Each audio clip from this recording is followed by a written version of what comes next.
కూటమి ప్రభుత్వంలో విద్యామంత్రి లోకేష్ గారు గాడిలో పెట్టిన ఫలితంగానే ప్రభుత్వ విద్యా వ్యవస్థ పట్ల ప్రజల్లో నమ్మకం పెరిగింది. అండ్ ఎస్పెషల్లీ ఇంటర్ కాలేజ్లు చూసుకుంటే 25% పెరగడమే ఇందుకు నిదర్శనం అని అంటున్నారు. మరి నిజంగా కూటమి ప్రభుత్వం వచ్చిన తర్వాత టీచర్లకు తగిన గౌరవం కానీ తగిన స్థానం కానీ లభించింది అనుకోవాలా? ఎందుకంటే జగన్ ప్రభుత్వ హయాంలో లభించని ప్లేస్ ఇక్కడ వాళ్ళకి ఇచ్చారని అనుకోవచ్చా? ముందుగా గురువులందరికీ కూడా గురు పూజోత్సవ దినోత్సవ శుభాకాంక్షలు. తెలుగు రాష్ట్రాల్లో ఉన్నటువంటి వాళ్ళందరికీ కూడా వాళ్ళ వల్లే ఇలా విద్యా వ్యవస్థ బతుకుతుంది. గురువు అనేది చాలా ప్రయారిటీ. అయితే నేను ఏమంటానంటే విద్యా వ్యవస్థ కోసం ఈ ప్రభుత్వమైనా ఆ ప్రభుత్వమైనా ఇప్పటి వరకు ఉన్నటువంటి ఏ ప్రభుత్వమైనా కనీసం 10% బడ్జెట్ని కేటాయించడానికి కూడా వెనకాడుతూ ఉంటారండి. ఇప్పుడు తెలుగు రాష్ట్రాల్లో కూడా 2 రాష్ట్ర ప్రభుత్వాలు కూడా విద్యా వ్యవస్థ గతంలో ఉన్న ప్రభుత్వాలతో సహా ఎవరు కూడా విద్యా వ్యవస్థకి 10% నిధులు కేటాయించడానికి కూడా వెనకాడతారు.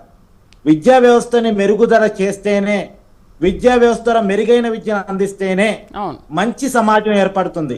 కానీ ప్రైవేటు విద్యా వ్యవస్థను ఎంకరేజ్ చేయటం వల్ల, కార్పొరేట్ విద్యా వ్యవస్థను ఎంకరేజ్ చేయటం వల్ల జరిగేటువంటి ఒక నష్టం ఏంటంటే మనిషికి డబ్బు ఇంపార్టెంట్ అన్నది అంటే లక్షలాది రూపాయల ఫీజులు కట్టి ఎప్పుడైతే చదివించడం మొదలు పెడతామో తెలియకుండానే పిల్లల మధ్యలో డబ్బు చాలా ఇంపార్టెంట్, డబ్బు కోసమే నీ చదువు, రేపు మంచి శాలరీ వచ్చే ఉద్యోగాన్ని సంపాదించాలి అనేది మనం వాళ్ళకి ఇండైరెక్ట్ గా నేర్పినట్టు అవుతుంది. కాబట్టి నేనేమంటానంటే ప్రభుత్వ ఎడ్యుకేషన్ ని స్ట్రెంథెన్ చేయటం అనేది చాలా చాలా అవసరం. ఆ వైపుగా అడుగులు ఇవాళ పడుతున్నాయేమో కొంత నమ్మకం కలుగుతా ఉంది లోకేష్ గారు తీసుకుంటున్న చర్యల ఫలితంగా. ఇవాళ ప్రైవేటు స్కూల్స్ లో ఉండేటువంటి మెగా టీచర్స్ పేరెంట్స్ మీటింగ్, మామూలుగా ప్రైవేట్ స్కూల్స్ లో టీచర్స్ కి పేరెంట్స్ కి కంబైన్ మీటింగ్ పెట్టి పేరెంట్స్ నుంచి కంప్లైంట్స్ తీసుకొని రివ్యూ తీసుకొని మరి కొన్ని మార్చుకునే ప్రయత్నం చేస్తారు. ఎందుకంటే పేరెంట్స్ తో ఇంటరాక్షన్ ప్రైవేట్ వాళ్ళకి అవసరం. మరి లేకపోతే రేపు వచ్చే సంవత్సరం వాళ్ళు చేర్చలేమని ఒక భయం ఉంటుంది. అది గవర్నమెంట్ స్కూల్స్ లో స్టార్ట్ అయింది. రెండోది మెగా డిఎస్సి ద్వారా 16,000 టీచర్ పోస్టులు భర్తీ జరుగుతుంది. అసలు ఇన్నాళ్ళు చాలా స్కూల్స్ లో టీచర్ పోస్టులు ఖాళీగా ఉన్నాయి. ఇప్పుడు ఇందాక వెంకరెడ్డి అని చెప్తున్నారు 6,000 నోటిఫికేషన్ మేము ఇచ్చిందని చెప్పేసి. అన్న మీరు 5 సంవత్సరాలు పరిపాలించారు, ఎన్నికల ముందు మాత్రం ఎందుకు ఇచ్చారు? అది దానికి 10,000 తోడుగా ఇచ్చి 16,000 నింపుతున్నారు కదా. మీరు ఎందుకు మీ 5 సంవత్సరాల కాలంలో కనీసం 6,000 నింపలేకపోయారు? దాన్ని మనం గుర్తించాలి, ఆ లోపాన్ని మనం ఖచ్చితంగా గుర్తించాలి.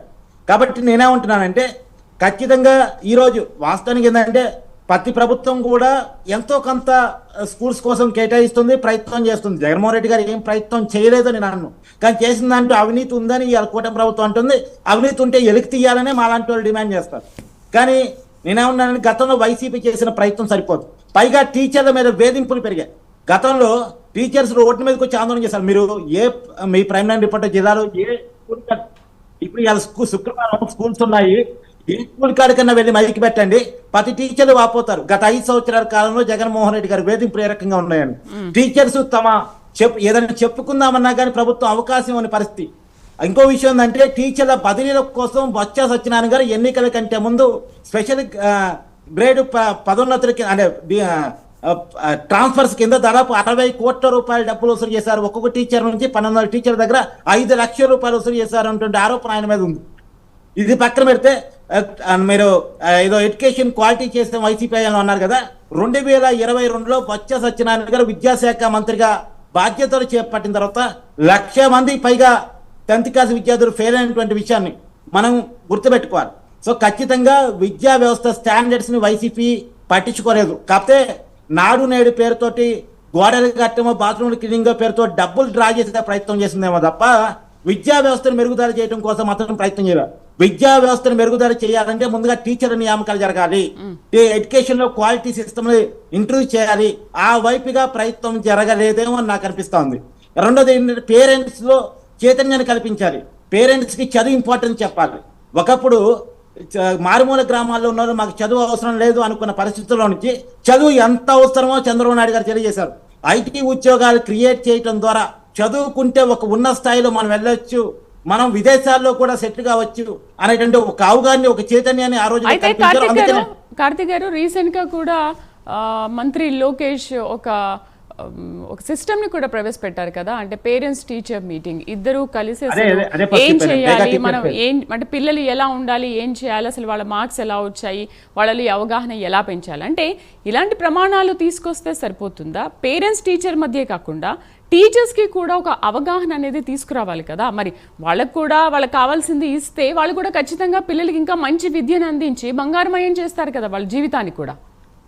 ఖచ్చితంగా అండి, అందుకే నేను అంటాను టీచర్స్ వాళ్ళకి ఏం కావాలి అన్నది ప్రభుత్వానికి చెప్తే వినగలిగే పరిస్థితుల్లో ప్రభుత్వం ఉండాలి. వాళ్ళు వేధించే పరిస్థితుల్లో ప్రభుత్వం ఉండొద్దు. ఆ విషయాన్ని కూడా నేను చెప్పాను. రెండోది పేరెంట్స్ కి టీచర్స్ కి ఇంటరాక్షన్ కల్పించడం వల్ల పేరెంట్స్ టీచర్స్ అవసరం కొన్ని విషయాలు క్వశ్చన్ చేస్తారు, కొన్ని విషయాల్లో టీచర్స్ పిల్లగాల విషయంలో పేరెంట్స్ గైడ్ చేస్తారు. ఈ కోఆర్డినేషన్ అవసరం. కాబట్టి ఇది ప్రైవేట్ స్కూల్స్ లో ఉంది, గవర్నమెంట్ స్కూల్స్ లో లేదు. దాన్ని ఇంట్రడ్యూస్ చేయడం అనేది చాలా మంచి పరిణామం నేను అనుకుంటున్నాను. అది విద్యా వ్యవస్థ మెరుగుదలకి పనికొచ్చిద్దని నేను అనుకుంటున్నాను. రెండోది టీచర్స్ నియామకాలు కూడా ఒక మంచి పరిణామం. ఎందుకంటే టీచర్ లేకుండా చదువు చెప్పేవాళ్ళు ఎవరు? దాదాపు 16,000 పోస్టులు వాళ్ళు నింపుతున్నారంటే ఇవన్నీ ఇన్నాళ్ళుగా ఖాళీలు ఉన్నట్టే లెక్క కదా. కాబట్టి విద్యా వ్యవస్థ మెరుగుదలకి ఫస్ట్ టీచర్ నియామకాలు అవసరం అనేది నా ఉద్దేశం. అది ఇవాళ జరుగుతుంది, అది ఒక మంచి పరిణామాన్ని అనుకుంటున్నాను.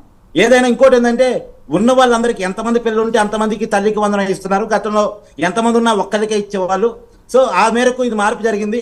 సో ఉన్న వాళ్ళందరినీ కూడా చదివించాలన్నటువంటి ఒక మంచి అవకాశం పేరెంట్స్ కూడా ఈ ప్రభుత్వం కల్పించగలుగుతుంది. కాబట్టి నేను అంటే చదువు చాలా ఇంపార్టెంట్ అన్నటువంటి అవగాహన ప్రతి పేరెంట్స్ లో రావాలి అనేదైతే నా ఉద్దేశం.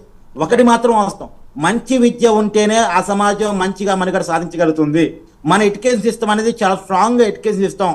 మన కాడున్న మ్యాథమెటిక్స్, మన కాడున్న సైన్స్ ఈ ప్రపంచంలో ఎక్కడ ఆ స్టాండర్డ్స్ లేవు. అందుకనే ప్రపంచంలోని ప్రతి కంపెనీకి కూడా మనీ రిక్రూట్ చేసుకోవడానికి అవకాశం. ఇప్పుడు అమెరికాలో ఆందోళన చూడండి, ఆస్ట్రేలియాలో ఆందోళన చూడండి, భారతీయులు గో బ్యాక్. ఎందుకంటే మనం అంత సెట్ అయ్యాం. ప్రపంచంలో ఎక్కడ ఏ దేశంలో ఏ కంపెనీ అయినా భారతీయులకి రిక్రూట్మెంట్ ప్రథమ అవకాశాలు ఇస్తుంది. ఎందుకు అవకాశం ఇస్తుంది? మన దగ్గర అంత టాలెంట్ ఉంది, మన స్టాండర్డ్స్ అంత గట్టిగా ఉన్నాయి. ఇలా భారతీయ మూలాలు ఉన్న వాళ్ళు మైక్రోసాఫ్ట్కి, గూగుల్కి సిఇఓలుగా ఉండేటువంటి పరిస్థితుల్లోకి మన ఎడ్యుకేషన్ స్టాండర్డ్స్ ఉన్నాయి.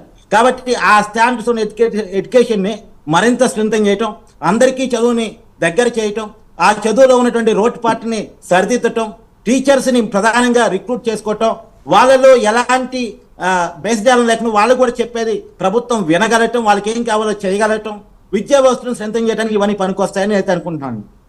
రైట్.